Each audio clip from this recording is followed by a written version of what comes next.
The interrogation room smelled like copper and fear. Staff Sergeant Garrett Rourke sat hunched over a metal table, hands cuffed to a steel ring bolted into concrete. Blood had dried beneath his nose in dark rivulets. His right eye was swollen shut, the flesh around it purple and yellow. His left eye, the one that still worked, tracked movement like a trapped animal searching for an exit that didn't exist. The recording light blinked red in the corner. "State your name for the record." The voice behind the camera was female. Calm. Clinical. The kind of voice that had asked these questions 1,000 times before. Rourke's jaw worked. His throat moved when he swallowed. When he finally spoke, his voice cracked like old leather. "Staff Sergeant Garrett Michael Rourke, service number 8046329. Can you explain how you sustained those injuries, Sergeant?" A long silence. The kind that stretched until it became its own answer. The air conditioning hummed. Somewhere down the hall, a door slammed. Rourke flinched at the sound. "We didn't know," he whispered. The camera operator said nothing. "We didn't know she wasn't supposed to be." He couldn't finish the sentence. His remaining eye was glassy, unfocused. The look of a man who'd seen his entire world collapse in the span of 60 seconds. "Wasn't supposed to be what?" Rourke looked directly into the lens. His voice dropped to barely audible. "A hunter." The screen went black. White text appeared against the darkness 72 hours earlier. The California sun beat down on Interstate 5 like a hammer on an anvil.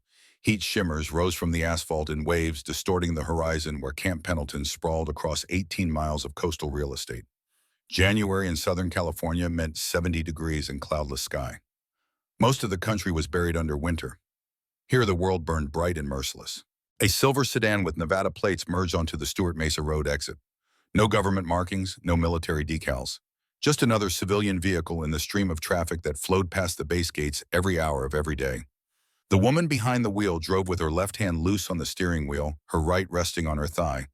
She wore aviator sunglasses that hid her eyes. Dark auburn hair pulled back in a simple ponytail.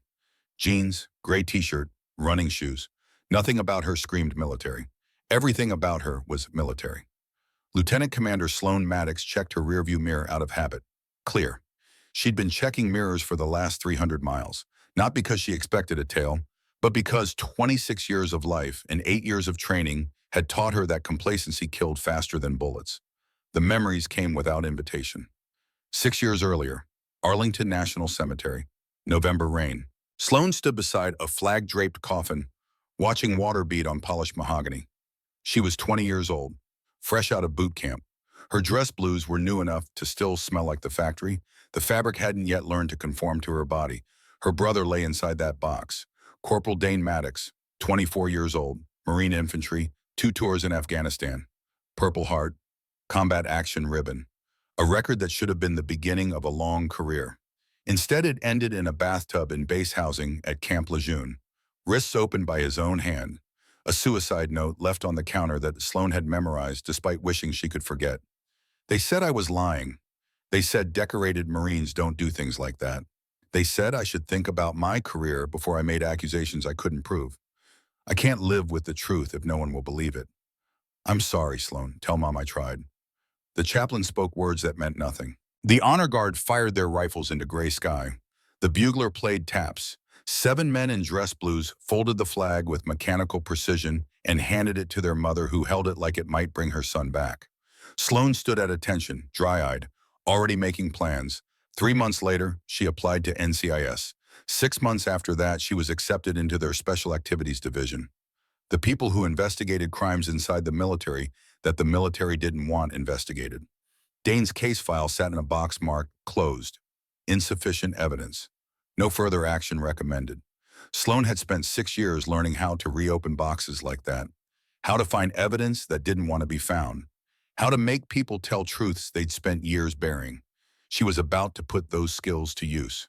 The memory faded. The present reasserted itself. Interstate 5, Camp Pendleton. Mission Day. Another memory surfaced. More recent. More painful. 2 years earlier. Naval Medical Center, San Diego. Oncology ward. Master Chief Thaddeus Blackwell lay in a hospital bed that looked too small for a man who'd spent 50 years being larger than life. Cancer had eaten through him like acid. The body that had once carried 80 pounds of gear through Grenada in 1983 now barely filled out a hospital gown. but his eyes were still sharp, still clear, still the eyes of a warrior who'd taught 3 generations of Marines how to survive when survival seemed impossible. Sloan sat beside the bed holding his hand. It felt like paper and bone. "I'm dying, kid," Blackwell said. His voice was a rasp.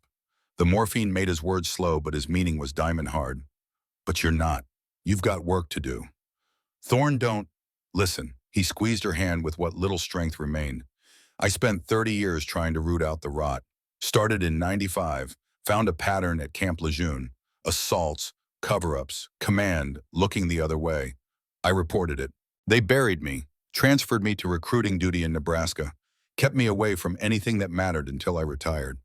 His breath rattled. The heart monitor beeped its steady rhythm. I thought maybe I was wrong. Maybe I'd seen patterns that weren't there, but then your brother..." His eyes found hers, held. "Dane's death wasn't your failure. It was mine. I should have fought harder, should have blown the whistle louder. You did everything you could. I did what the system allowed. That wasn't enough." He reached for something on the bedside table. His movements were slow, deliberate. When his hand came back, it held a knife. The blade was 8 inches of blackened steel, Fairbairn Sykes fighting knife British Commando issue.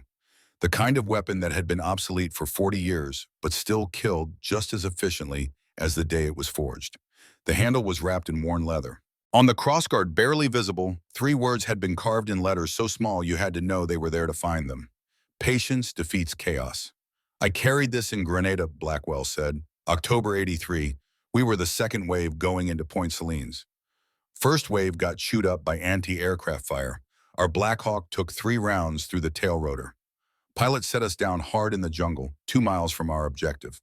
4 of us, 50 Cuban soldiers between us and safety." He pressed the knife into Sloane's palm.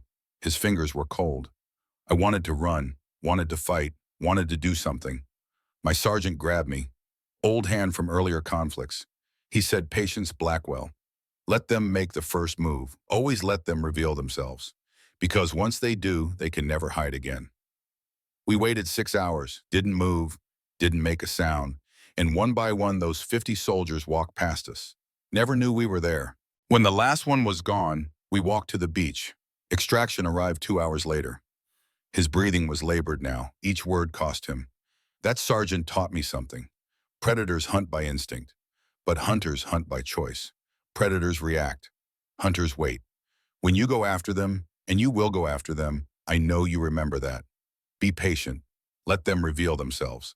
And when they do..." He couldn't finish. The morphine was taking him under. His eyes closed. Sloan leaned close. "What happens when they reveal themselves?" Blackwell's eyes opened one last time. A ghost of his old smile crossed his face. "Then you bring the chaos." He died 6 hours later. Sloan sat with him until the end. When the nurses came to disconnect the machines, she walked out of the hospital with the knife tucked into her jacket. She'd carried it every day since. The main gate of Camp Pendleton appeared ahead. 2 armed sentries. Concrete barriers arranged in a serpentine pattern to slow approaching vehicles. A guard shack with bulletproof glass. Sloan pulled up to the checkpoint and rolled down her window. The guard was young, maybe 22. His face hadn't yet learned to hide what he was thinking. His eyes went to her face, then to her civilian clothes, then to the rental car's Nevada plates. The progression was textbook. Civilian, female, alone, low threat assessment. He was wrong on all counts. "Afternoon, ma'am. Purpose of visit." Sloan handed him a folder through the window. Inside was a single sheet of paper with a seal embossed at the top. "Department of the Navy, Naval Criminal Investigative Service." The words "Priority Authorization" ran across the header in red ink. The guard opened the folder, scanned the first line. His entire posture changed. Shoulders straightened. The casual friendliness drained from his expression like water from a broken glass. "Ma'am, I'll need to make a call. Take your time." He disappeared into the guard shack. Through the tinted windows, Sloan watched him pick up a phone, speak urgently into it. "Listen, speak again." His free hand gestured as he talked. Whatever he was hearing on the other end made his face go pale. When he hung up, he stood there for a moment, staring at the phone like it might offer guidance. He didn't want to come back out, but he did.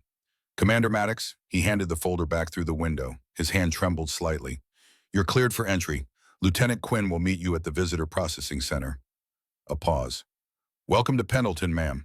Sloan took the folder without comment and drove through the raised barrier. In her rearview mirror, she watched the guard pull out his phone again the moment she passed. Making another call, warning someone. Good. Let them warn whoever they wanted. By the time anyone figured out why she was really here, it would already be too late. The Visitor Processing Center sat near the main administrative complex, a low-slung building with faded paint and windows that hadn't been cleaned in months. Sloan parked in a space marked Official Visitors and sat for a moment, engine ticking as it cooled. She studied the building's exterior. 3 cameras, 2 visible, one hidden in the eave above the entrance. Standard coverage? The door was solid core with a magnetic lock. Card reader beside it. The parking lot had clear sight lines in all directions. No ambush points, no blind approaches. She grabbed her duffel from the trunk. Inside was everything she'd need for the next 72 hours. Clothes, toiletries, a laptop encrypted with protocols that would make NSA analyst Wests weep, and wrapped in a towel at the bottom, Blackwell's knife. The door to the processing center opened before she reached it. A man in digital camouflage utilities stepped out, hand extended. Smile fixed in place like a mask he'd forgotten how to take off. Commander Maddox, his voice was too loud, compensating. Lieutenant Barrett Quinn, I'll be your escort during your stay. Sloan shook his hand. His palm was damp. He held the grip half a second too long, like he was trying to prove something. When he released, his eyes slid away from hers, focusing on a point over her left shoulder. Lieutenant, please come in. Colonel Thorne is expecting you for a brief at 0700 tomorrow, but I'll get you situated first. Quarters meal card base access. He was talking too fast, filling silence with words. How was the drive? Traffic can be brutal coming down from Vegas. It was fine. Inside the building smelled like floor wax and old coffee. Quinn led her past a reception desk where a clerk pretended to be absorbed in paperwork. Down a hallway lined with framed photographs of past base commanders dating back to World War II. Sloan let her eyes track across the faces as she walked. Men in dress blues, men with ribbons and medals earned in places like Iwo Jima and Fallujah and Helmand Province. Men who'd built legacies on honor and sacrifice. She wondered how many of them would recognize what their legacy had become. Quinn stopped at a desk piled with folders and began sorting through them with unsteady fingers. Your temporary ID badge will be ready in about 20 minutes. In the meantime, I'll need you to review and sign these access forms. Standard protocol for oversight assignments. Sloan took the forms, scanned them quickly. Locations she was authorized to enter. Systems she could access. Chain of command notification procedures. Everything by the book, everything designed to give her just enough access to conduct an official review while keeping her contained within acceptable boundaries. What the forms didn't say was that the sealed orders in her duffel superseded every restriction on these pages. She signed without reading the fine print. Quarters are in the temporary lodging facility, Quinn continued, still not meeting her eyes. About a mile from here, near the hospital complex. A little out of the way, but it should be quiet. Quiet, isolated, away from the main barracks where people might see her coming and going. That'll work. Quinn smiled again. The expression never reached his eyes. Great. I'll drive you over once we get your badge sorted. In the meantime, can I get you anything? Coffee, water? I'm fine. He nodded and returned to shuffling papers, fingers still unsteady. Sloan settled into a chair and watched him work. Watched the way his gaze kept drifting to her duffel bag, like he was trying to figure out what was inside. Watched the way he checked his phone 3 times in 5 minutes, thumb hovering over the screen. He was nervous. That was expected.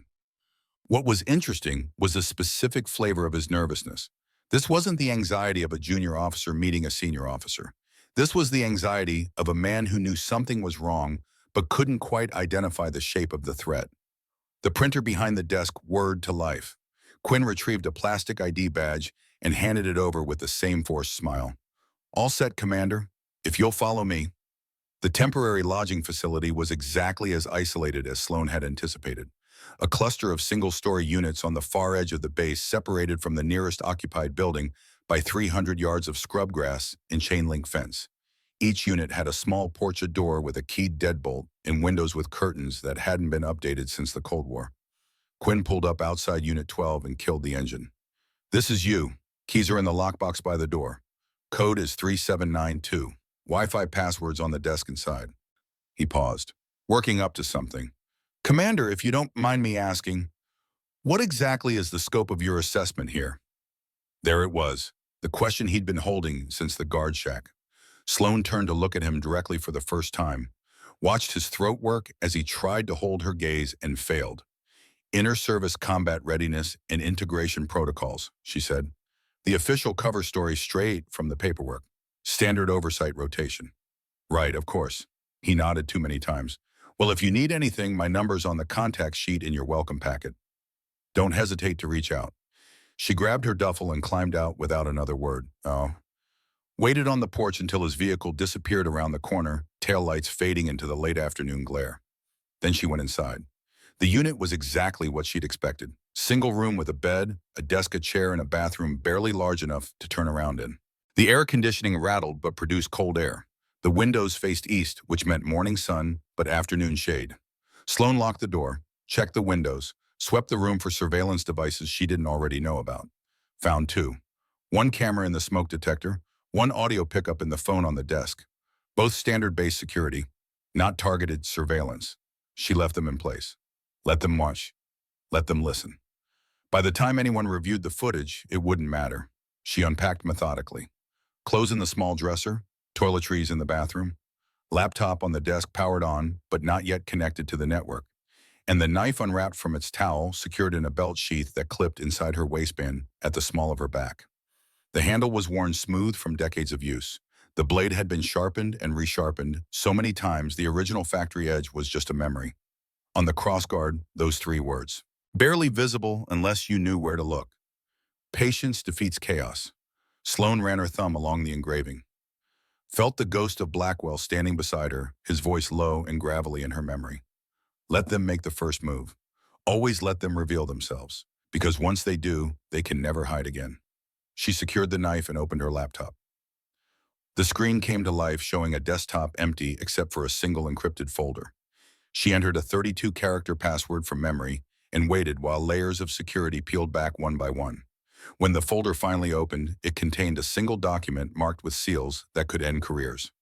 Operation Sunlight, Eyes Only, NCIS Special Activities Division, Subject Camp Pendleton Climate Assessment, Predatory Pattern Analysis. Sloane began to read. The document was 37 pages long. It contained incident reports, transfer requests, medical records with certain details redacted, but patterns visible like bones beneath skin. It contained testimony from women who'd left the service broken. It contained communications that had been deleted but never truly erased. It contained the architecture of a system designed not to protect predators, but to make protection unnecessary by ensuring that nothing was ever officially seen. By page 12, Sloane's jaw was clenched so tight her molars ached. By page 20, her hands had formed fists on the desk.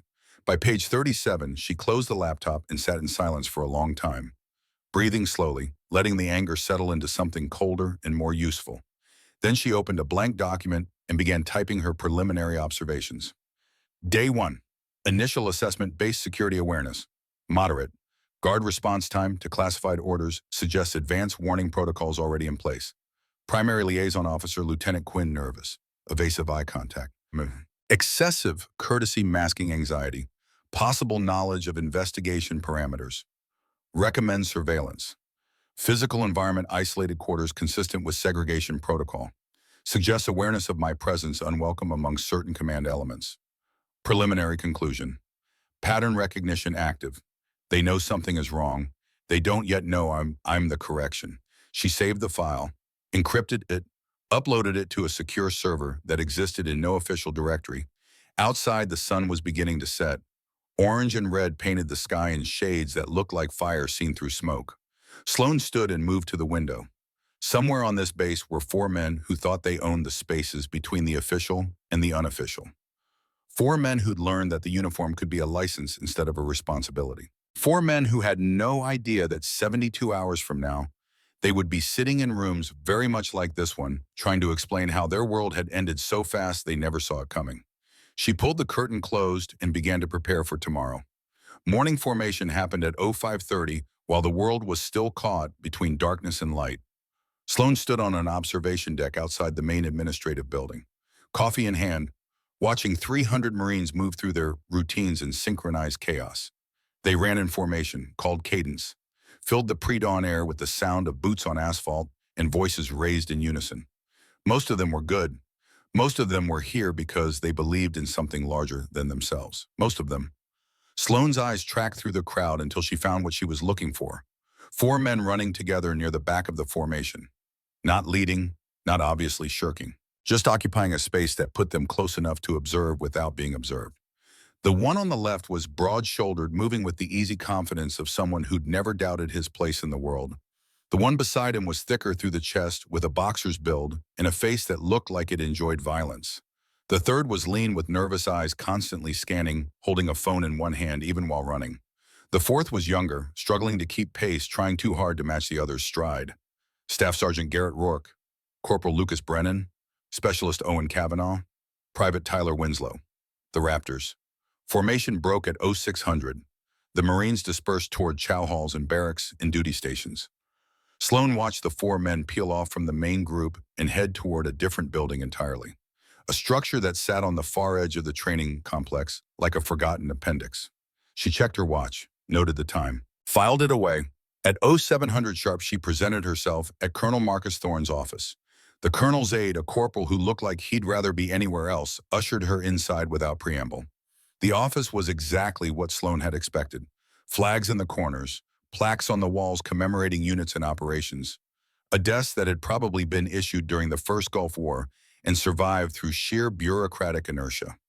Behind the desk sat Colonel Marcus Thorne, 54 years old, 28 years of service, combat veteran with a Silver Star from the push to Kuwait City in '91, 2 tours in Iraq during the invasion, 1 tour in Afghanistan, a record that should have been exemplary.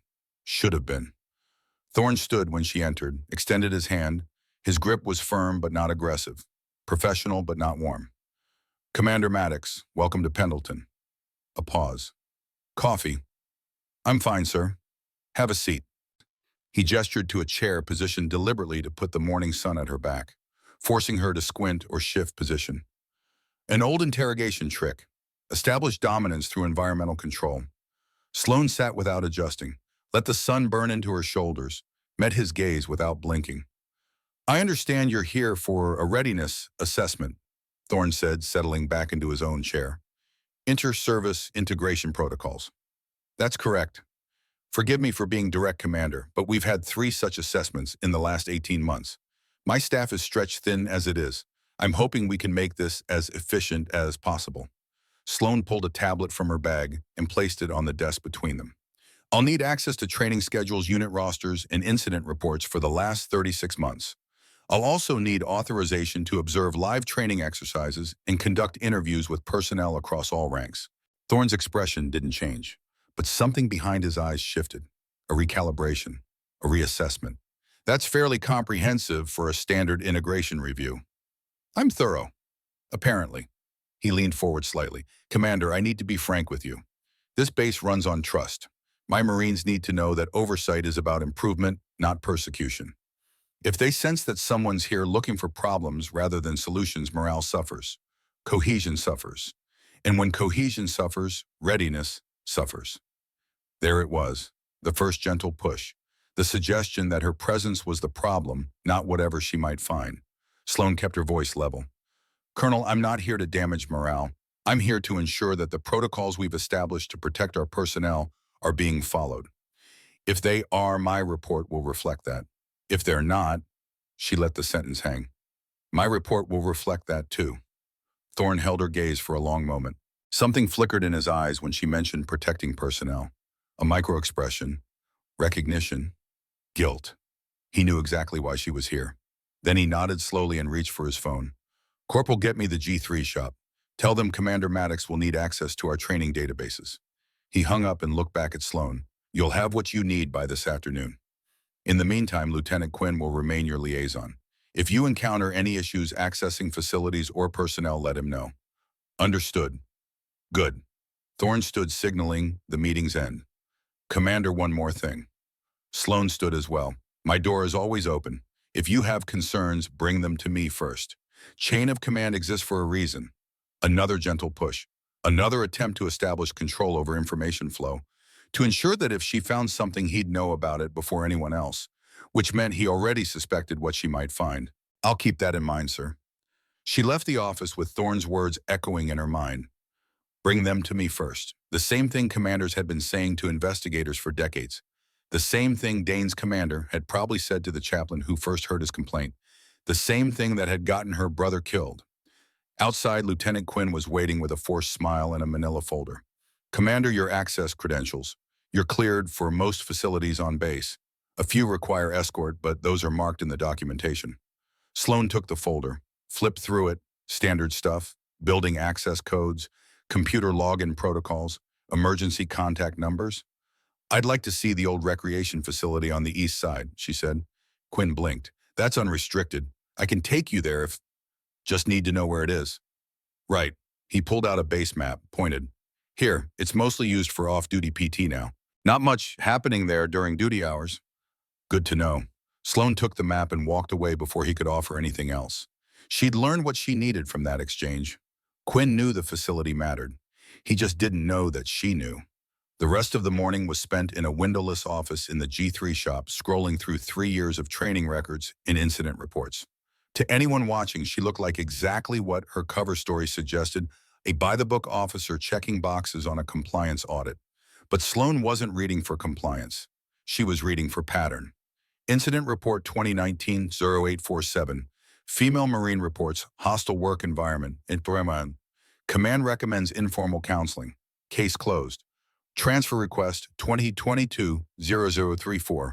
Female Marine requests immediate transfer to different duty station. Reason personal. Approved. Medical record 2020-0891.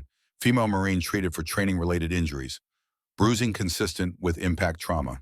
No follow-up required. Incident report 2021-0392. Female Marine reports inappropriate behavior by fellow service member. Command finds insufficient evidence. Case closed. One by one, the fragments assembled themselves into a mosaic. Not obvious? Never obvious. Just a subtle pattern of women disappearing from the base. Their exits marked as voluntary. Their complaints marked as unsubstantiated. Their injuries marked as routine. And beneath it all, if you knew where to look, the same names appearing in proximity. Not as accused, never formally accused, just present, orbiting nearby when things went wrong. Staff Sergeant Garrett Rourke, Corporal Lucas Brennan, Specialist Owen Cavanaugh. By noon, Sloan had compiled enough fragments to confirm what the sealed orders had suggested. By 1300, she'd identified 6 women who'd left the base within 6 months of filing complaints. By 1400, she'd cross-referenced their departure dates with maintenance logs, showing security cameras offline at the old recreation facility. The pattern wasn't subtle anymore. It was screaming. She closed the database and sat back in her chair, alone in the small office, listening to the hum of air conditioning and the distant sounds of a base going about its business. Then she pulled out her phone. The first call went to voicemail. The second was answered and immediately hung up. The third rang 20 times before someone picked up. Hello. The voice was female, wary, already half regretting answering.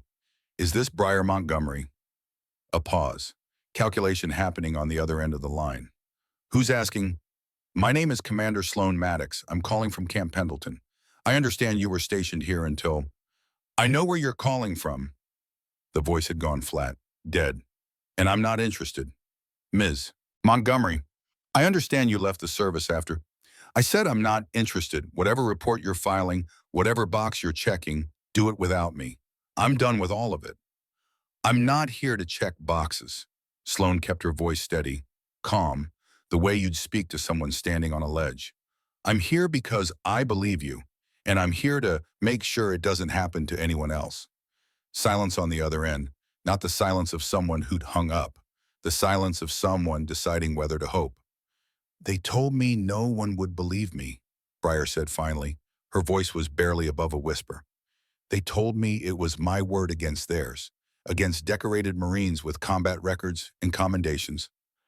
They told me I should think very carefully about my future before I made accusations I couldn't prove. Who told you that? The colonel, the chaplain?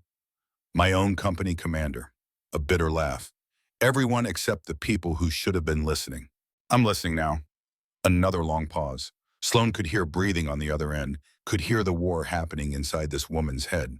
Trust versus survival. Hope versus hard-learned caution. You're calling from a number I don't recognize, Briar said. For all I know, you're recording this so they can build a case against me for slander. I'm not recording, and I'm not building a case against you. I'm building a case against them. The men who hurt you, the men who threatened you, the men who made you leave. The silence stretched so long Sloane thought the connection had dropped. Then she heard it. A small sound. Not quite a sob, not quite a laugh. Something in between. His name was Garrett Rourke, Breyer said. Staff sergeant, Bronze Star. Everyone loved him, charming, funny. The kind of guy who'd remember your birthday and bring donuts for the squad. What happened? Thursday night, I'd gone to use the cold plunge after a long day. He came in with two others. Brennan and Kavanaugh. They locked the door. Her voice had gone mechanical now, reciting facts like reading from a report. They said things, did things. When I tried to leave work, told me that if I reported it, they'd make sure everyone knew what kind of woman I really was. He said I'd be the one who got court-martialed for conduct unbecoming. He said no one would believe me. Did you report it? Of course I reported it. I went straight to my chain of command, filed a formal complaint, gave testimony. Another bitter sound. They investigated for 2 weeks, found no evidence, recommended I receive counseling for stress. 6 months later, I requested a transfer. They were happy to approve it, got me off the base before I could cause any more problems. Where are you now? Working retail in a strip mall in Bakersfield, living with my parents. 32 years old, and I'm back in my childhood bedroom because I couldn't prove what 4 men did to me in the dark. Sloane closed her eyes, counted to 3, opened them. Ms. Montgomery, I need you to understand something. I'm not like the people who didn't believe you. I'm not here to make this go away. I'm here to make them pay. How? By doing exactly what they did, by making them think they're safe, by making them comfortable enough to reveal who they really are, and then by documenting every second of it so thoroughly that no one will ever be able to say it didn't happen. For the first time, Breyer's voice carried something other than despair. You're going to set them up. I'm going to give them an opportunity. What they do with that opportunity is on them. And if they take it, if they do to you what they did to me, then they're going to learn that not everyone breaks as easily as they think. Breyer was quiet for a long time. When she spoke again, her voice was stronger. What do you need from me? Your testimony. Official. On record. Along with any documentation you still have. Medical records, text messages, emails, anything that proves a pattern. I kept everything. There was steel in her voice now, tempered by fire and ready for the fight.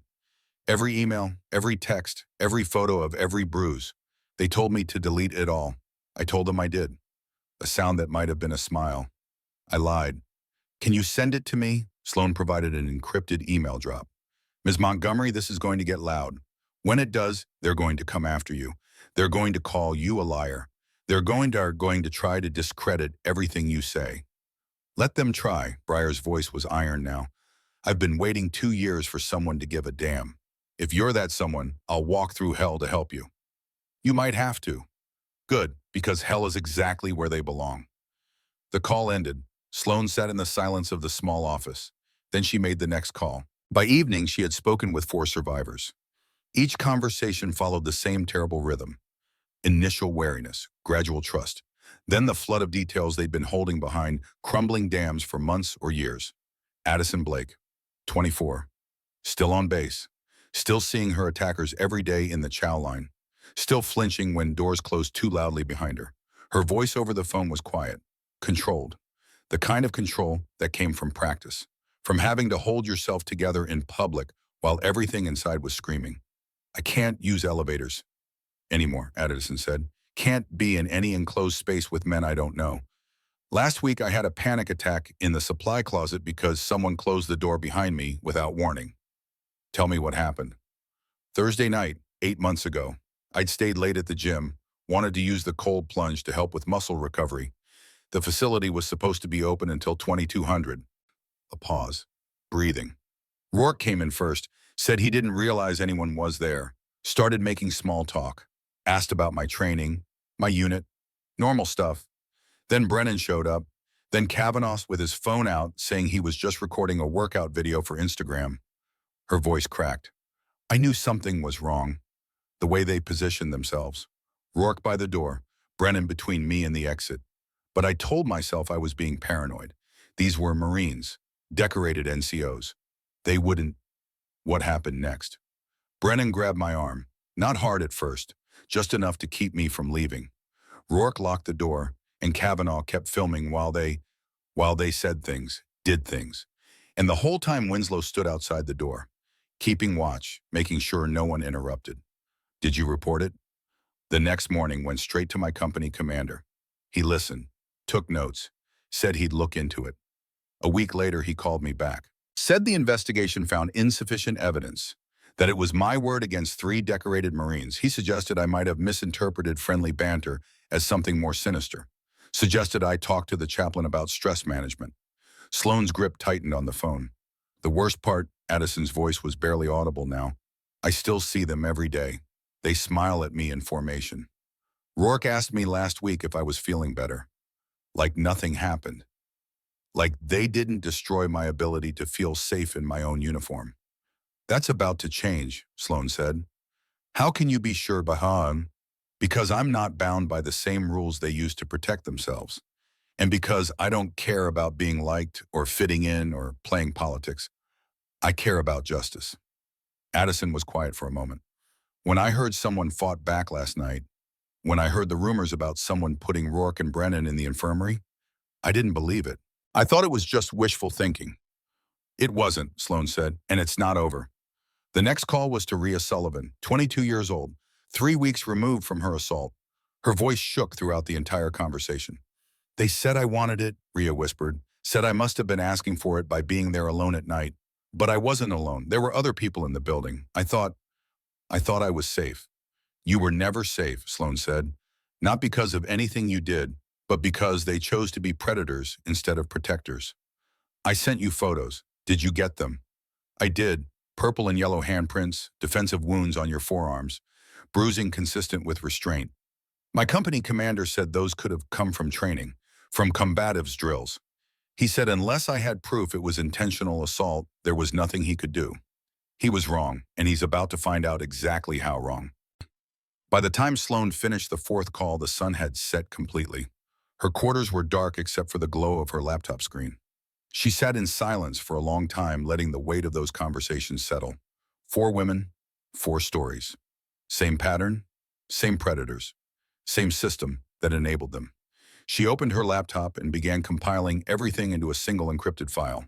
Testimony, photos, medical records, transfer requests, a mosaic of evidence that painted a picture impossible to ignore.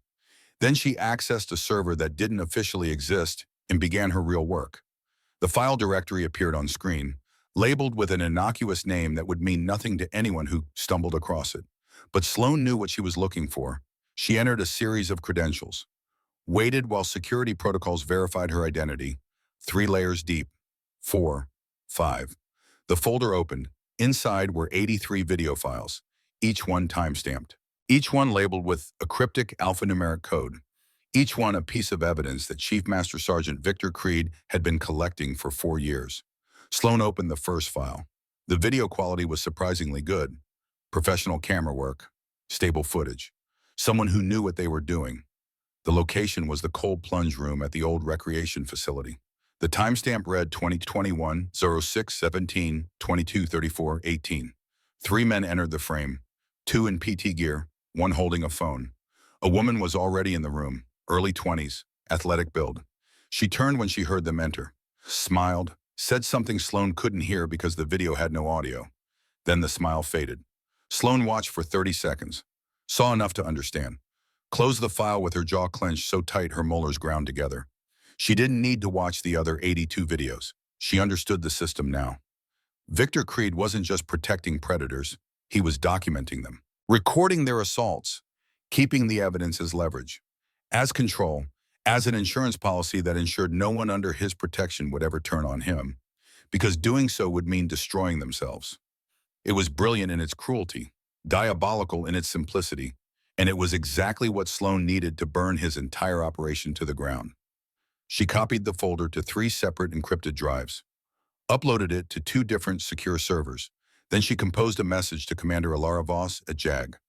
Located primary evidence. Creed has been documenting assaults for leverage. 83 videos spanning 4 years. Multiple victims. Multiple perpetrators. This is bigger than Rourke's crew. Recommend immediate coordination. The response came back within minutes. Jesus Christ. Copy secured. JAG spinning up task force. Do not engage until backup is in place. Repeat. Do not engage. Sloan stared at the message. Then she typed back. Acknowledged. But if opportunity presents, I'm taking it. The response was 2 words. Be careful. Sloan powered down the computer and sat in the darkness of her quarters. Outside, the base continued its nightly rhythm. Marines finishing shifts, lights going out in barracks. The machine grinding forward, oblivious to the cancer growing in its belly. She stood and walked to the window, touched the knife at her back, felt the engraving under her fingertips. Patience defeats chaos. Somewhere out there, 4 men were planning their next hunt. Thursday nights. That's when they operated. That's when the facility had the lowest traffic. That's when they felt safest. Tomorrow was Wednesday.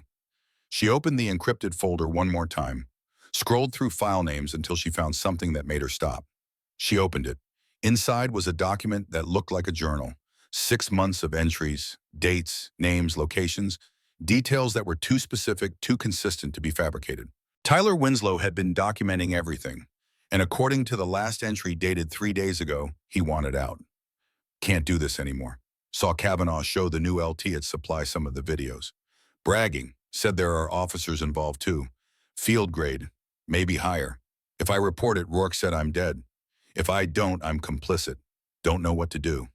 Sloan read the entry 3 times. Officers involved, field grade, maybe higher. This was bigger than 4 predators at one base. This was a network. She checked the file metadata. It had been uploaded to the server 2 days ago, which meant Winslow had access to Creed's system, which meant he was either part of it or documenting it or both. She composed another message to Voss, found additional evidence. Private Tyler Winslow has been documenting network activities. Journal indicates officer involvement at field grade or higher. Recommend priority interview. Then she looked at the calendar on her phone. Wednesday, November 13th, 2012. Tomorrow would be Thursday. Thursday night was when they hunted. Sloan made her decision. She could wait for backup, should wait for backup. Let JAG build their case carefully over weeks or months, or she could give them everything they needed in one night. She touched the knife at her back one more time. Patience defeats chaos. But Dane didn't have time to be patient, and neither did whoever they were planning to hunt tomorrow night. Sloan began preparing for what came next. By evening, Sloan had spoken with 4 survivors. Each conversation followed the same terrible rhythm. Initial wariness, gradual trust. Then the flood of details they'd been holding behind crumbling dams for months or years. Addison Blake, 24, still on base, still seeing her attackers every day in the chow line, still flinching when doors closed too loudly behind her. Her voice over the phone was quiet, controlled. The kind of control that came from practice, from having to hold yourself together in public while everything inside was screaming. I can't use elevators anymore, Addison said. Can't be in any enclosed space with men I don't know. Last week I had a panic attack in the supply closet because someone closed the door behind me without warning. Tell me what happened. Thursday night, 8 months ago, I'd stayed late at the gym, wanted to use the cold plunge to help with muscle recovery. The facility was supposed to be open until 2200. A pause, breathing. Rourke came in first, said he didn't realize anyone was there, started making small talk, asked about my training, my unit, normal stuff. Then Brennan showed up. Then Kavanaugh with his phone out saying he was just recording a workout video for Instagram. Her voice cracked. I knew something was wrong, the way they positioned themselves. Rourke by the door, Brennan between me and the exit. But I told myself I was being paranoid. These were Marines, decorated NCOs. They wouldn't. What happened next? Brennan grabbed my arm, not hard at first, just enough to keep me from leaving. Rourke locked the door, and Kavanaugh kept filming while they said things, did things, and the whole time Winslow stood outside the door, keeping watch, making sure no one interrupted. Did you report it? The next morning, went straight to my company commander. He listened, took notes, said he'd look into it. A week later, he called me back, said the investigation found insufficient evidence, that it was my word against 3 decorated Marines. He suggested I might have misinterpreted friendly banter as something more sinister, suggested I talk to the chaplain about stress management. Sloan's hand tightened on the phone. The worst part? Addison's voice was barely audible now. I still see them every day. They smile at me in formation. Rourke asked me last week if I was feeling better. Like nothing happened, like they didn't destroy my ability to feel safe in my own uniform. That's about to change, Sloan said. How can you be sure? Because I'm not bound by the same rules they used to protect themselves. And because I don't care about being liked or fitting in or playing politics. I care about justice. Addison was quiet for a moment. When I heard someone fought back last night, when I heard the rumors about someone putting Rourke and Brennan in the infirmary, I didn't believe it. I thought it was just wishful thinking. It wasn't, Sloan said, and it's not over. The next call was to Rhea Sullivan, 22 years old, 3 weeks removed from her assault. Her voice shook throughout the entire conversation. They said I wanted it, Rhea whispered. Said I must have been asking for it by being there alone at night. But I wasn't alone. There were other people in the building. I thought I was safe. You were never safe, Sloan said. Not because of anything you did, but because they chose to be predators instead of protectors. I sent you photos. Did you get them? I did. Purple and yellow handprints, defensive wounds on your forearms, bruising consistent with restraint. My company commander said those could have come from training, from combatives drills. He said unless I had proof it was intentional assault, there was nothing he could do. He was wrong, and he's about to find out exactly how wrong. By the time Sloan finished the fourth call, the sun had set completely. Her quarters were dark except for the glow of her laptop screen. She sat in silence for a long time, letting the weight of those conversations settle. 4 women, 4 stories, same pattern, same predators, same system that enabled them. She opened her laptop and began compiling everything into a single encrypted file. Testimony, photos, medical records, transfer requests. A mosaic of evidence that painted a picture impossible to ignore. Then she accessed a server that didn't officially exist and began her real work. The file directory appeared on screen, labeled with an innocuous name that would mean nothing to anyone who stumbled across it. But Sloan knew what she was looking for. She entered a series of credentials, waited while security protocols verified her identity. 3 layers deep, 4, 5. The folder opened. Inside were 83 video files, each one time-stamped, each one labeled with a cryptic alphanumeric code, each one a piece of evidence that Chief Master Sergeant Victor Creed had been collecting for 4 years. Sloan opened the first file. The video quality was surprisingly good. Professional camera work, stable footage, someone who knew what they were doing. The location was the cold plunge room at the old recreation facility. The timestamp read 2021-06-17, 22:34:18. 3 men entered the frame, 2 in PT gear, 1 holding a phone. A woman was already in the room, early 20s, athletic build. She turned when she heard them enter, smiled, said something Sloan couldn't hear because the video had no audio. Then the smile faded. Sloan watched for 30 seconds, saw enough to understand, closed the file with her jaw clenched so tight her molars ground together. She didn't need to watch the other 82 videos. She understood the system now. Victor Creed wasn't just protecting predators, he was documenting them, recording their assaults, keeping the evidence as leverage, as control, as an insurance policy that ensured no one under his protection would ever turn on him, because doing so would mean destroying themselves. It was brilliant in its cruelty, diabolical in its simplicity, and it was exactly what Sloan needed to burn his entire operation to the ground. She copied the folder to 3 separate encrypted drives, uploaded it to 2 different secure servers. Then she composed a message to Commander Ilara Voss at JAG. Located primary evidence. Creed has been documenting assaults for leverage. 83 videos spanning 4 years. Multiple victims, multiple perpetrators. This is bigger than Rourke's crew. Recommend immediate coordination. The response came back within minutes. Jesus Christ. Copy secured. JAG spinning up task force. Do not engage until backup is in place. Repeat, do not engage. Sloan stared at the message. Then she typed back, acknowledged. But if opportunity presents, I'm taking it. The response was 2 words, be careful. Sloan powered down the computer and sat in the darkness of her quarters. Outside the base continued its nightly rhythm, Marines finishing shifts, lights going out in barracks. The machine grinding forward, oblivious to the cancer growing in its belly. She stood and walked to the window, touched the knife at her back, felt the engraving under her fingertips. Patience defeats chaos. Somewhere out there, 4 men were planning their next hunt. Thursday nights, that's when they operated. That's when the facility had the lowest traffic. That's when they felt safest. It was Wednesday night, Sloan made her decision. She could wait for backup, should wait for backup. Let JAG build their case carefully over weeks or months, or she could give them everything they needed in one night. The memory came unbidden. 4 years ago, desert training facility outside San Diego. Blackwell running her through combat scenarios in 100-degree heat. "You're good," he'd said after she'd taken down 3 opponents in succession. "Fast, technical. But you're not thinking like a hunter yet." "What's the difference?" "Hunters don't react, they orchestrate." He'd handed her a water bottle. "Predators are reactive animals. They see prey, they attack. It's instinct. But hunters create the conditions for the hunt. They choose the ground. They control the variables. They make the prey come to them." "How?" Blackwell had smiled. That rare expression that meant he was about to teach something important. "You give them what they think they want. You make yourself look vulnerable. You let them believe they're in control. And when they commit, when they reveal their true nature, that's when you spring the trap." "Isn't that bait?" "No, bait is passive. This is active. You're not waiting to be taken. You're inviting the attack so you can control how it happens.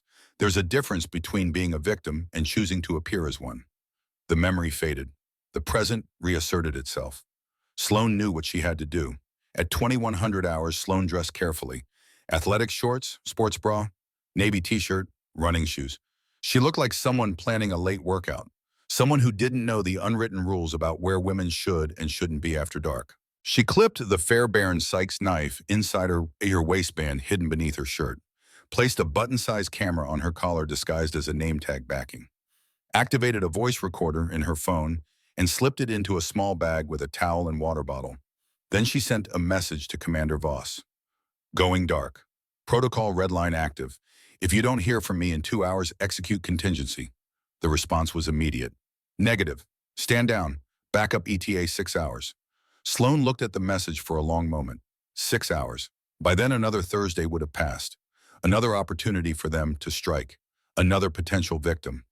She thought about Dane, about the suicide note he'd left, about the system that had failed him because everyone was waiting for the perfect moment to act. Perfect moments didn't exist.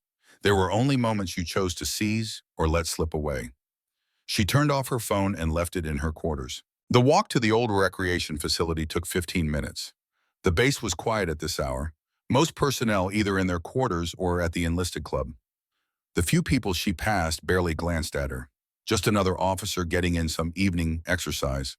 The building's exterior lights cast long shadows across the parking lot. 2 vehicles sat near the far corner.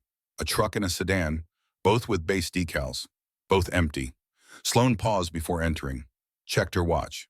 21:30, late enough that most people had cleared out, early enough that she could plausibly claim she didn't know the unofficial closing time. She entered through the main door. Inside, the facility was exactly as the survivors had described. Faded tile floors, fluorescent lights, half of them flickering, the smell of chlorine and old sweat, a reception desk that hadn't been staffed in years. She moved deeper into the building, past darkened offices and empty training rooms, following signs toward the locker corridors and cold plunge pools. Her footsteps echoed in the silence. Behind her, the entrance door swung shut with a heavy click. Sloan found the women's changing area and set her bag on a bench, arranged her towel just so with the voice recorder wrapped inside, positioned to capture audio from multiple angles. The button camera on her collar was already recording, its tiny lens capturing everything in high definition. She took her time changing, making noise, letting anyone who might be listening know exactly where she was. Her heart rate was steady, 56 beats per minute according to her smartwatch. Not quite combat calm yet, but getting there. She thought about Blackwell's final lesson, the one he'd given her 3 days before he died. She'd sat beside his hospital bed holding his hand, and he'd gripped back with what little strength remained. "When you face them," he'd whispered, "and you will face them. Remember, this fear is information. It tells you something matters, but it doesn't get to make decisions. You do. What if I freeze? You won't. You've trained too hard. But if doubt comes, if that voice in your head says you can't do this, you tell it to shut up and watch." He'd smiled weakly. "Then you show it exactly what you're capable of." Sloan finished changing, picked up her towel, walked barefoot toward the cold plunge room. The tile was cold under her feet. The hallway stretched ahead, fluorescent lights creating pools of brightness and shadow. She didn't have to wait long. The first sound was boots on tile. Multiple sets, moving with purpose but not urgency. The sound of men who knew exactly where they were going and didn't expect resistance. Sloane stood beside the plunge pool, hands loose at her sides, breathing steady. She counted the footsteps. 4 sets, 4 men, right on schedule. Her heart rate dropped, 54 beats per minute. Combat calm achieved, the state where time slowed, where details sharpened, where fear became fuel instead of paralysis. The door to the plunge room opened. Garrett Rourke stepped through first. His expression shifted from casual confidence to predatory focus the moment he saw her. Behind him came Lucas Brennan, broader and meaner, already smiling. Then Owen Cavanaugh, phone-in-hand camera already recording. And finally Tyler Winslow, younger and uncertain, hanging back near the doorway. Rourke's smile was the kind that never reached his eyes. Well, well, lost sweetheart. Sloane met his gaze without blinking. Let the silence stretch for 3 seconds, long enough to make them wonder. Internal assessment running automatically. Training taking over. Rourke Staff Sergeant 32, 6'1", 190 pounds. Center of gravity high. Overconfident. Will lead with his right. Expects size to intimidate. Brennan Corporal 35'11", 210. Boxer build. Power over technique. Favors hooks. Gets angry when challenged. Cavanaugh Specialist 29'5'9", 160. Distracted by phone. Non-combatant, liability not threat. Winslow Private 19'5'10", 150. Doesn't want to be here. Potential ally. More likely to run than fight. All of this processed in less than 2 seconds. Then she spoke, her voice level and cold. Actually, I'm exactly where I need to be. Brennan laughed, the sound harsh and ugly. She's got attitude, I like that.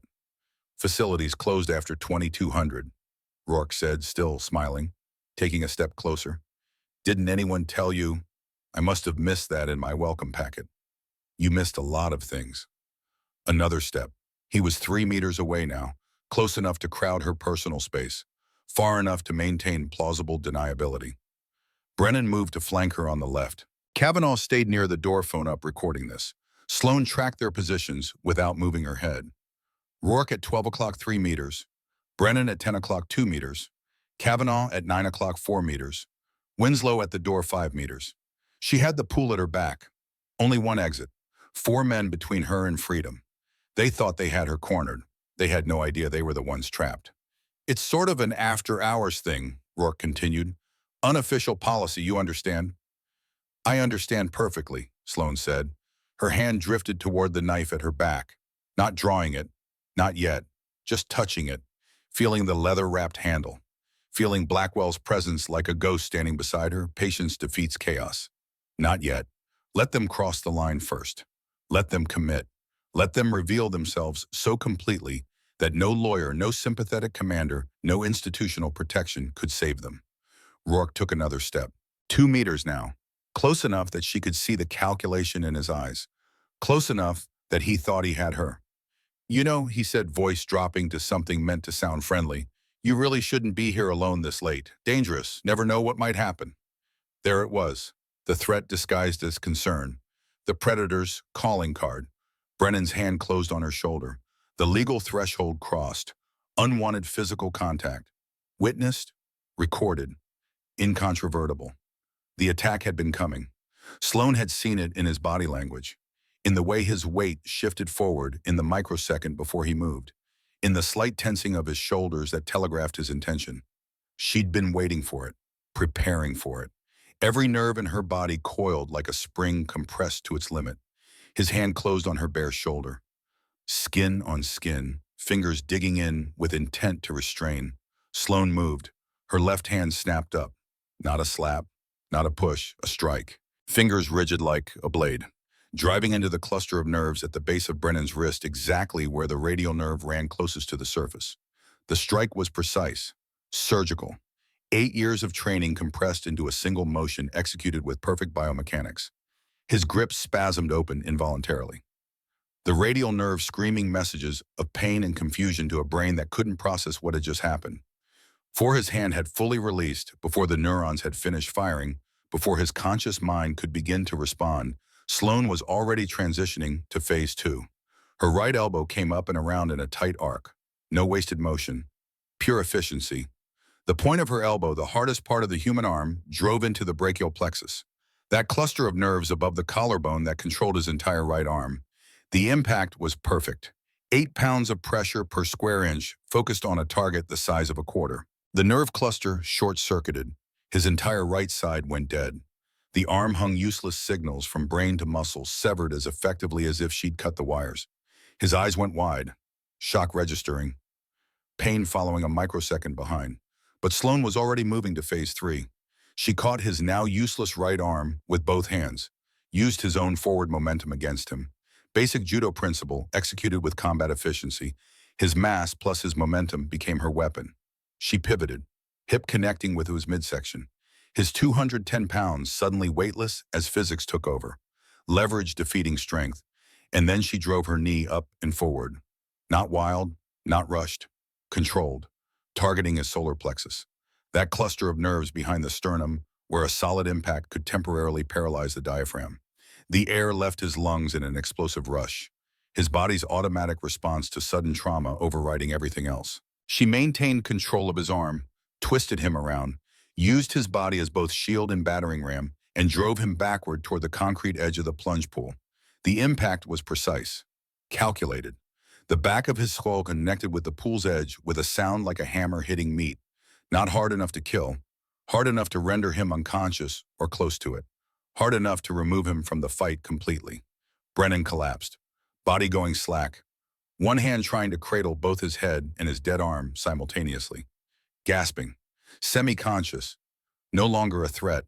Total elapsed time from initial contact to neutralization 4.3 seconds. Across the room, Kavanaugh's phone captured everything.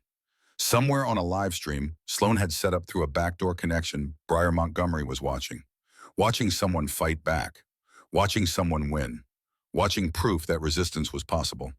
Rourke's smile had vanished. His face cycled through emotions in rapid succession. Surprise, disbelief, calculation, anger.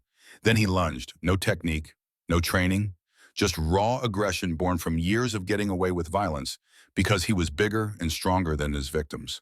But Sloan had trained against men bigger and stronger for 8 years. She'd spent thousands of hours learning how to turn size into a disadvantage, how to make strength a liability. As his arms came forward to grab or strike, she was already moving. Sidestep, pivot, hip placement, perfect. Her hip connected with his midsection as she grabbed his shirt with both hands. And suddenly, all his forward momentum, all his mass, all his strength became rotational energy that she controlled. Classic Ogoshi hip throw, Judo 101, but executed with the precision of someone who'd practiced the motion 10,000 times until it became muscle memory, until it became instinct. Rourke went over her hip, his feet left the ground. For a fraction of a second, he was airborne horizontal, completely helpless. Then he slammed into the tiled floor with enough force to crack one of the tiles. The impact drove the air from his lungs. His head bounced once, not enough to cause serious injury, but enough to ring his bell hard, to make his vision blur, to make his body forget how to respond to commands from his brain. Before he could recover, before his nervous system could reboot, Sloan dropped. One knee on his chest, full body weight behind it, one hand controlling his right wrist, the other poised at his throat. Not pressing, not yet, just there. A reminder of how quickly this could escalate if he made the wrong choice. She leaned close, her voice barely above a whisper but carrying the weight of 6 years of preparation. Mistake number 1, assuming I was prey. Rourke's eyes were wide, confused, the look of a predator who'd suddenly discovered the food chain had inverted, that he'd been hunting something further up the evolutionary ladder. He tried to buck her off, tried to use his greater mass to dislodge her. She increased pressure on his wrist, bending it at an angle that sent sharp pain signals screaming up his arm. Not breaking it, not yet, but showing him exactly how close he was to a fractured radius. "Stay down," she said, voice still quiet, "or I break this." He stopped moving. Her face was inches from his, cold, controlled, not triumph, not anger, just the absolute certainty of someone who'd spent 6 years preparing for this exact moment, who'd run this scenario in her head 10,000 times, who knew every possible outcome and had planned for all of them. Total time since Brennan's initial contact, 11 seconds. Kavanaugh stood frozen near the door, his phone wavering in his hand, the expression on his face cycling through shocked disbelief and dawning horror. The recording was still running, capturing everything. Audio and video, Federal evidence being created in real time. Leave it, Sloan said, still kneeling on Rourke. Keep recording. What? His voice cracked. Evidence. She looked directly at the phone's camera lens, making eye contact with the future jury. Timestamp 2247, Thursday, November 14th, 2025. 4 subjects entered this facility with intent to commit sexual assault on a federal officer conducting an undercover investigation. She increased pressure on Rourke's wrist until he gasped. Subject 1, Staff Sergeant Garrett, Michael Rourke, service number 8046329. You're insane, Rourke managed through gritted teeth. Subject 2? Sloan nodded toward Brennan, who was still slumped against the pool edge, barely conscious. Corporal Lucas Brennan. Subject 3, Specialist Owen Kavanaugh. Subject 4, Private Tyler Winslow. Winslow, still standing in the doorway, raised his hand slowly, his face pale, his entire body trembling. I wasn't going to. Smart, Sloan said, her eyes never leaving Rourke. Stay there, don't move, don't speak.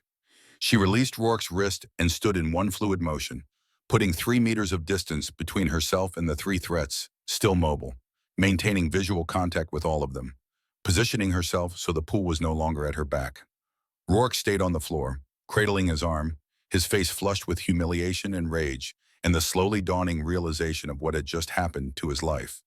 Use of force authorized under Title 10 United States Code, Section 8003. Sloan continued, still speaking to Kavanaugh's camera. Federal officer defending against attempted sexual assault. Perpetrators have been identified and subdued. Federal jurisdiction applies. Naval Criminal Investigative Service has operational authority. Federal, Kavanaugh's voice was barely audible. What are you talking about? Sloan reached beneath her shirt, pulled out the badge she'd kept hidden since arriving on base, held it up to the camera, letting the light catch the seal embossed in its center, letting the full weight of federal authority become visible and incontrovertible. Lieutenant Commander Sloan Maddox, Naval Criminal Investigative Service Special Activities Division. She paused. Let that penetrate. Let them understand exactly how wrong their assumptions had been. You're all under arrest. The words hung in the air like a detonation, like the moment between lightning and thunder when you know the shockwave is coming but haven't felt it yet. Rourke's face went white, all the blood draining away, all the confidence evaporating, leaving behind only the terrified animal understanding that the hunt had reversed. Brennan made a sound somewhere between a groan and a sob, barely conscious but aware enough to understand his life had just ended. Kavanaugh's phone slipped from his fingers, clattered on the tile, but kept recording. The lens now pointed at the ceiling, but the audio still capturing everything. Winslow took a step backward toward the door. Private Winslow, Sloan said, her voice sharp. I wouldn't. He froze. You didn't participate. You didn't touch me. Right now you're a witness, not a perpetrator. But if you run that changes, you understand. He nodded slowly, hands still raised, looking like he was about 17 instead of 19. Good. Stay exactly where you are. Rourke finally found his voice. It came out hollow, defeated. They'll bury this. Creed will make this go away. Thorne will protect us. We're decorated Marines. You're just... Chief Creed is already done. Sloan cut him off, her voice cold enough to frost glass. I have his insurance files, all 83 videos, every assault he documented for the past 4 years, every perpetrator he thought he was protecting, every victim he thought would stay silent. The color drained from Rourke's face completely, from white to gray, the look of a man watching his entire reality collapse in real time. How did you? Because I'm not some random officer here for a courtesy inspection. I was sent here specifically to end you, to investigate the pattern of assaults you've been committing for 3 years, and you just gave me everything I needed. She pulled a radio from her bag, one she'd kept silent until now. Keyed the mic. Maddox to Voss. Operation Sunlight is active. I have 4 subjects detained at target facility. Request immediate MP response and JAG notification. The radio crackled. Commander Voss's voice came through tight with barely controlled relief and fury. Maddox, when I explicitly ordered you to stand down, what part was unclear?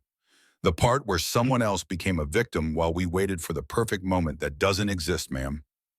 A pause, long enough that Sloan could hear Voss counting to 10. MP's en route, ETA 3 minutes. Are you secure? Affirmative. We're going to have a very long conversation about the chain of command. Looking forward to it, ma'am. Voss out. Sloane clipped the radio back to her belt and surveyed the room one final time. Rourke still on the floor, defeated, the predator realizing he'd become prey. Brennan barely conscious, blood trickling from where his head had struck concrete, his arms still useless. Kavanaugh in shock, staring at his phone like it had become a snake, like the device that had recorded so many assaults had just recorded his own destruction. Winslow in the doorway, hands raised, looking younger by the second, looking like a kid who'd made terrible choices and was only now understanding the consequences. Four men who'd thought they owned this space, who'd thought they could take whatever they wanted, who'd thought the uniform made them untouchable. They'd been wrong about everything. The sound of boots in the corridor announced the arrival of military police, 6 of them led by Sergeant Kira Wolf, weapons drawn, moving with tactical precision. They entered the room, assessed the situation in seconds, and began securing the scene with professional efficiency. Wolf approached Sloane first, her expression carefully neutral, but her eyes showing something like awe. "Commander Maddox." "That's correct." "Ma'am, are you injured?" "Negative." Wolf's eyes tracked across the room, taking in Brennan against the pool, Rourke on the floor, the phone still recording near Kavanaugh's feet, the button camera on Sloane's collar still blinking red. When she looked back at Sloane, something had shifted in her expression. Respect mixed with disbelief. "What happened here, ma'am?" 4 subjects attempted sexual assault on a federal officer conducting an undercover investigation. Force was used in self-defense within authorized parameters. All actions were recorded via multiple devices. She gestured to the button camera on her collar and the phone on the floor. Full documentation available for evidence processing. Wolf nodded slowly, turned to her team. "Secure the subjects. Separate them. No communication between detainees. Winslow stays physically separate from the others. He's being classified as a witness pending further investigation." The MPs moved with practiced efficiency, cuffing Rourke, helping Brennan to his feet, his right arm still hanging useless, collecting Kavanaugh's phone as evidence, guiding Winslow to a separate corner. Through it all, Sloane stood perfectly still, breathing steady, heart rate already dropping back to normal, 58 beats per minute. The adrenaline crash would come eventually, but not yet, not until she was alone. The door opened again. Colonel Marcus Thorne entered, his face ashen, his uniform hastily thrown on shirt misbuttoned. He stopped when he saw the scene, his eyes moving from the detained men to Sloane and back again. "Commander Maddox," he said carefully like he was navigating a minefield. "What is the meaning of this?" "These 4 men attempted to commit sexual assault on a federal officer, sir. I have documentation, video evidence, witness testimony. They're being detained pending formal charges." "This is..." Thorne's mouth worked soundlessly. "This is highly irregular. I should have been notified before any action was taken. As base commander, I have authority over..." "With respect, sir." Sloane cut him off, her voice level, but carrying the weight of federal authority. "You were notified 3 years ago when the first complaint was filed, 2 years ago when the second and third complaints were filed, 8 months ago when Corporal Blake's complaint was filed, 6 months ago when 2 more complaints were filed." She took a step toward him. "You chose not to act. You chose to mark every single case as unsubstantiated. You chose to close investigations without interviewing witnesses. You chose to recommend stress counseling instead of justice. So no, sir. You don't get to claim authority now." Thorne's face reddened. "You have no authority to..." "Actually, sir, I have complete authority." She pulled the sealed orders from her bag, still in their protective envelope, the paper crisp and official, handed them to him. "I suggest you read those carefully." Thorne opened the envelope with shaking hands. Read the first page. Went pale. Read the second page. Sat down heavily on a nearby bench like his legs had stopped working. "You were sent by..." He couldn't finish the sentence. "Naval Criminal Investigative Service under direct orders from the Office of the Secretary of Defense. My assignment here was specifically to investigate systematic predatory behavior and institutional complicity in covering it up." And Sloane's voice was colder than it had been all night. "Congratulations, Colonel. You're now part of that investigation." The room had gone completely silent. Even Rourke had stopped struggling. Even Brennan had stopped groaning. Thorne sat on the bench, the orders in his lap, his career disintegrating in real time, his legacy transforming from decorated combat veteran to the commander who let predators operate freely for 3 years. "I didn't know," he said finally, his voice barely audible. "I didn't know it was this bad." You didn't ask, Sloan replied. And that's worse, because asking would have required admitting something was wrong. And admitting something was wrong would have required taking action. And taking action might have been uncomfortable or career-limiting or politically difficult. She paused. So you chose comfort over justice. You chose your career over your Marines. You chose institutional protection over the people you were sworn to protect. The door opened one more time. A woman in Navy working khakis entered, carrying a briefcase that screamed, "JAG officer." Commander Alara Voss, whose voice Sloan had heard over radio, but whose face she was seeing for the first time. Voss took one look at the scene and let out a long breath. "Maddox," her voice was tight. "When I said stand down, I meant stand down." Tactical flexibility, ma'am. That's one way to put it. Voss's expression was professionally neutral, but there was steel underneath. "Sergeant Wolf, get these four to holding. Separate cells. No communication. Colonel Thorne, you're going to want to call your lawyer." Thorne looked up, confusion adding to his shock. "My lawyer, I didn't—" "You received 3 formal complaints about sexual assault in this facility in the past 36 months, sir.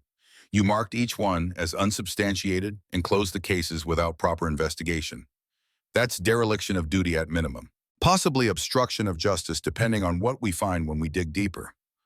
Voss's voice was professional but unforgiving. "So, yes, Colonel, your lawyer." As the MPs led the detained men away in handcuffs, as Thorne sat in stunned silence processing the end of his career, as Voss began photographing the scene and collecting evidence, Sloan finally allowed herself to move. She retrieved her towel from the locker room, wrapped it around her shoulders, walked out into the night air. The base was still quiet, stars visible above despite the light pollution. The Pacific Ocean audible in the distance, waves against shore, eternal and indifferent to human drama. Sloane's hands were shaking now. The adrenaline crash arriving right on schedule. 8 years of training, 6 years of preparation, 4 seconds of violence, 11 seconds total, and now the aftermath. She sat on a concrete barrier outside the facility and focused on her breathing. In for 4 counts, hold for 4, out for 4. The technique Blackwell had taught her for managing post-combat stress. After a few minutes, Voss joined her, sitting on the barrier with a respectful distance between them, not speaking, just present. Finally, Voss broke the silence. "Your instructor, the one who trained you, what would he say about tonight?" Sloan thought about Blackwell, about his voice in her memory, about the lessons written on a knife, about the principle that had guided every decision she'd made tonight. He'd say patience defeats chaos, and that sometimes you have to let predators reveal themselves before you can stop them. Because once they do, they can never hide again. Voss was quiet for a moment. Then she simply nodded. "Tomorrow we start building the case that ends all of them. Creed, Thorne, everyone who knew and did nothing." Sloan stood, her legs steady again, her hands finally still, her heart rate back to normal. "Tomorrow we burn the whole system down." She touched the knife at her back one more time, felt the engraving under her fingertips. Patience defeats chaos. Tonight she'd been patient. She'd waited for them to cross every line, to commit fully, to reveal themselves completely. And now the chaos they'd created for years would finally consume them. Justice wasn't always swift, but when it came with absolute certainty. Dawn came cold and gray over Camp Pendleton, the kind of morning where fog rolled in from the Pacific and hung over the base like a shroud, muting colors and softening edges, until the whole world seemed constructed from memory rather than substance. Sloan had been awake for hours. Sleep had come in fits interrupted by replaying every moment from the night before. Not regret, not fear, just the inevitable processing that followed violence, even violence that was necessary and controlled. At 0600, her phone buzzed. 7 more came forward overnight. They heard what happened. They wanted to testify. Sloan stared at the message. 7, added to the 4 she'd already spoken with. 11 women whose voices had been silenced by fear and institutional indifference. 11 women who were now ready to speak because one woman had refused to be silent. She showered and dressed in her service khakis. The badge went on her belt where everyone could see it. The knife stayed at the small of her back where only she knew it existed. When she stepped outside, the base had already changed. Word had spread with the speed that only military gossip could achieve. She felt eyes on her as she walked toward the provost marshal's office. Conversations stopping mid-sentence. Marines stepping aside to let her pass. Not with fear, but with something that looked like respect mixed with disbelief. In the chow hall, a female corporal met her eyes and nodded once. Down the corridor, two female privates whispered to each other, glancing in her direction. One of them was crying. Sloan kept walking, spine straight, expression neutral. This wasn't about being a hero. This was about doing a job that should have been done years ago. The provost marshal's office was controlled chaos. MPs moving with purpose. JAG officers setting up a command center. Computer technicians establishing secure communications. Commander Voss orchestrated everything with practiced efficiency. She spotted Sloan and gestured her into a side office. The door closed, muting the chaos outside. "The task force wants a full debrief," Voss said. "But first off the record, did you plan for it to go down exactly the way it did?" Sloan considered the question carefully. "I planned for multiple scenarios. That was one of them. And if they'd been armed, if there had been 5 instead of 4, then I would have adapted. That's what training is for." Voss leaned back, studying her. "You know what's going to happen now, right? They're going to call you reckless. They're going to say, you should have waited for backup. Let them. It's going to get ugly. It was always going to get ugly. At least now it's ugly with evidence." The briefing lasted 2 hours. 6 JAG officers, 3 investigators, 2 victim advocates. They listened as Sloan walked them through everything. From arrival to arrest, every decision documented, every risk calculated. When she finished, Captain Dawson leaned forward. "You had Creed's files. You had witness testimony. Documentary evidence. Why not wait for us to arrive?" "Because they were hunting," Sloan said simply. "Every Thursday, like clockwork. If I'd waited, someone else would have become a victim while we filed paperwork. So you made yourself the target. I gave them an opportunity to reveal themselves. They took it. The interviews began at 1000 hours. 7 women, each with her own story, each following the same terrible pattern. Thursday nights, multiple attackers, threats, silence. Addison Blake went first. 24 years old, still on base, still seeing her attackers every day until last night. "I can't use elevators anymore," Addison said, hands clasped tight. "Can't be in any enclosed space with men I don't know. Last week I had a panic attack in a supply closet." She described the Thursday night 8 months ago. The cold plunge room, Rourke's charm turning predatory, Brennan's violence, Kavanaugh filming, Winslow watching. "They told me I was lying," she said, looking at Sloan. "My chain of command, the chaplain, everyone said I must have misunderstood, that these were good Marines who would never do something like that." "They were wrong," Sloan said. "I know that now." Addison wiped her eyes. "When I heard what you did when I saw them in handcuffs, I knew it was real. Your testimony is going to help ensure they never do this to anyone else." Addison's voice strengthened. "Good, because I want to watch them burn." The last interview was Rhea Sullivan, 22, 3 weeks removed from her assault, her arms wrapped around herself like she was trying to hold her pieces together. "What was it like last night?" Rhea asked. "When they came for you," Sloan chose her words carefully. "It was exactly what I expected. They thought I was vulnerable. They thought I was alone. They were wrong on all counts. I wish I'd been able to fight back like you did." "You are fighting back, right now, by speaking the truth." Sloan held her gaze. "Violence isn't the only form of courage. Sometimes speaking is braver than fighting." Rhea's eyes filled with tears. "I want them to pay. I want them to lose everything." "They will. I promise you that." By 1900 hours, the investigation had metastasized. Creed's files had opened doorways into a network spanning 3 installations involving at least 15 perpetrators. NCIS field offices in North Carolina and Nevada were activated. Preliminary warrants issued for 2 former Marines. Sloan stood alone in the conference room after everyone left. 17 perpetrators, 5 bases, 24 victims identified so far. 24 women who'd carried this alone until now. She pulled out her phone, scrolled to a photo buried in encrypted folders. Dane in dress blues at his promotion ceremony, smiling, whole, before the system broke him. 24, she whispered to the empty room. 24 people who could have been you. Her fingers found the knife at her back. Blackwell's voice echoed, "Patience defeats chaos." But what defeats the chaos inside? She'd spent 6 years hunting predators, building cases, taking down networks. And every time she thought she'd found the bottom, another layer appeared underneath. Her phone buzzed. "Voss Creed in custody, requesting to speak with you directly." Sloan stared at the message. The man who'd built this machine wanted to talk to the woman tearing it apart. She typed back, "On my way." An hour later, Voss entered with a tablet and grim expression. "We have a problem," Creed's lawyered up, claiming his files are protected evidence obtained without a warrant. "I had authorization to access personnel files." His lawyers claiming the videos were personal property. "It's creating complications." Voss paused. "There's more.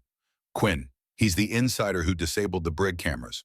Cut power for exactly 4 minutes, long enough to release Rourke, Brennan, and Kavanaugh." Everything clicked into place. Quinn's nervousness, his evasive eyes. He'd been Creed's inside man from the beginning. Where is he now? "Left the base 4 hours ago. Vehicle found abandoned near Oceanside. He's running." "What about the others?" "They can't leave the base. They're somewhere in the infrastructure, underground tunnels, mechanical spaces." Sloan thought about the old facility, the spaces beneath it built during World War II and then forgotten. "I know where they are," she said. At 2200 hours, Sloan led a 6-person MP tactical team into the tunnels through a service entrance that wasn't on any current map. They moved in formation, night vision active, weapons ready. The tunnels were narrow, low-ceilinged, concrete walls slick with moisture, the smell of mildew and decay. They found evidence of occupation immediately. Food wrappers, empty bottles, a sleeping bag still warm. "They're close," Sloan whispered. They found Kavanaugh in a side room frantically trying to delete files from his phone. When the tactical lights hit him, he dropped the phone and raised his hands. "Don't shoot, I'm unarmed." Sloan retrieved the phone. Deletion had failed. Cloud backup captured everything. "Too late," she said. "We already have copies. All you've done is add destruction of evidence to your charges." They left him with 2 MPs and continued deeper. The main passage opened into a central hub where multiple tunnels converged. There, illuminated by a battery lantern, stood Rourke and Brennan.